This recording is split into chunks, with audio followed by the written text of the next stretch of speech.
O Supremo sangra com o caso Master, né, Tainá? Boa tarde para você, boa tarde a Uribe, para todo mundo que está com a gente aqui no Bastidores também.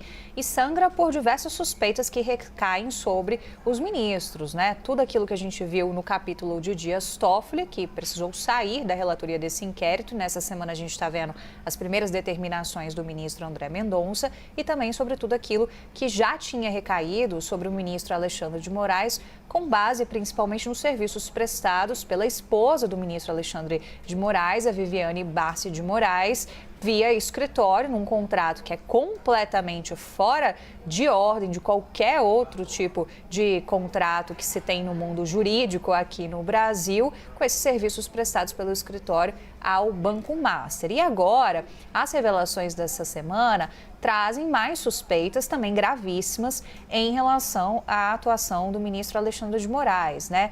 O marco temporal é muito relevante nessa troca de mensagens que o Jornal o Globo traz e que a gente compartilha aqui no Bastidores também com quem nos acompanha. Por quê? Essas trocas todas ocorreram na iminência de Vorcaro ser preso. E ele foi preso tentando sair do Brasil, no aeroporto, indo para Dubai. Foi a primeira circunstância, portanto, da prisão dele. Então, tudo tem muito pano para manga e precisa ser melhor destrinchado e investigado.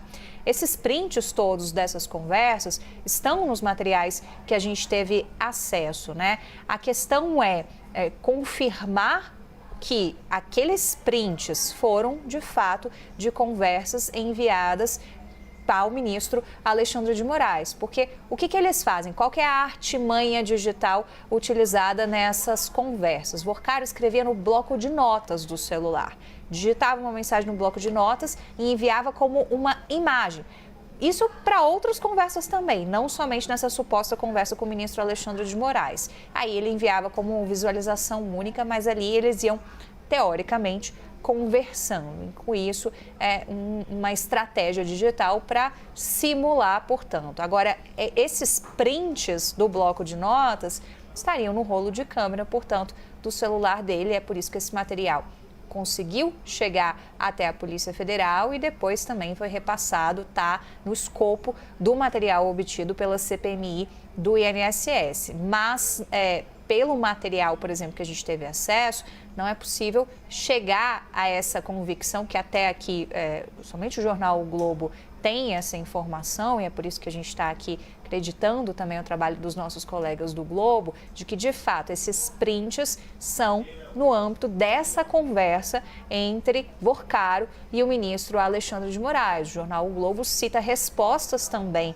supostas do ministro Alexandre de Moraes, também em visualização única. Então, sem a gente entender ali ao certo que as mensagens somem, qual foi a resposta do ministro Alexandre de Moraes.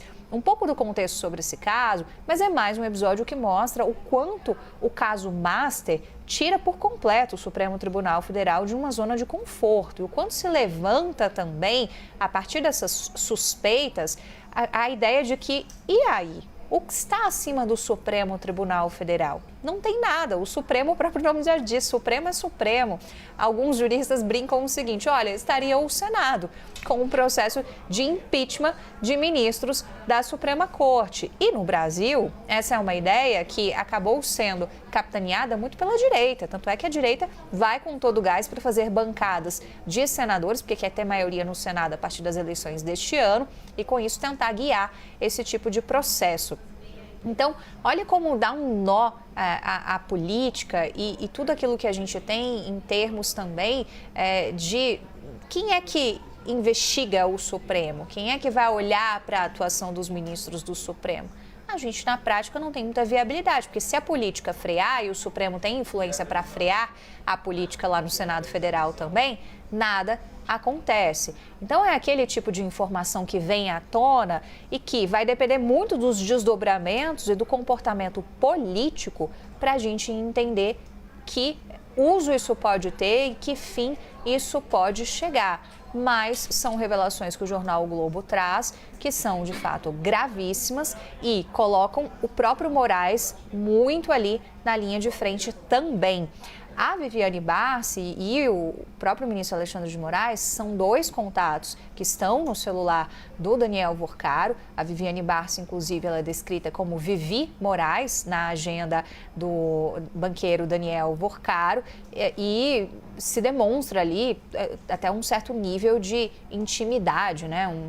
Por mais que ela seja chamada assim no meio jurídico, tem uma relação direta de intimidade ali, de colocar, ela é advogada, né, de vários advogados que trabalharam com ele ao longo dos últimos anos, tá ali um nome mais no apelido também. Então, você tem vários pontos ali que representam isso, a questão de presença de Moraes e também de Viviane Barsi na mesa de eventos e na mesa destinada ao Banco Master. Então, isso mostra também que o Daniel Vorcaro queria os manter próximos neste mesmo núcleo, estar na mesma mesa que eles. Então, são alguns pontos desse material todo que a gente está tendo acesso desde ontem e que vão revelando suspeitas graves, indícios que, claro, precisam ser apurados, mas que geram essa dúvida sobre o que acontece quando o próprio Supremo é o alvo.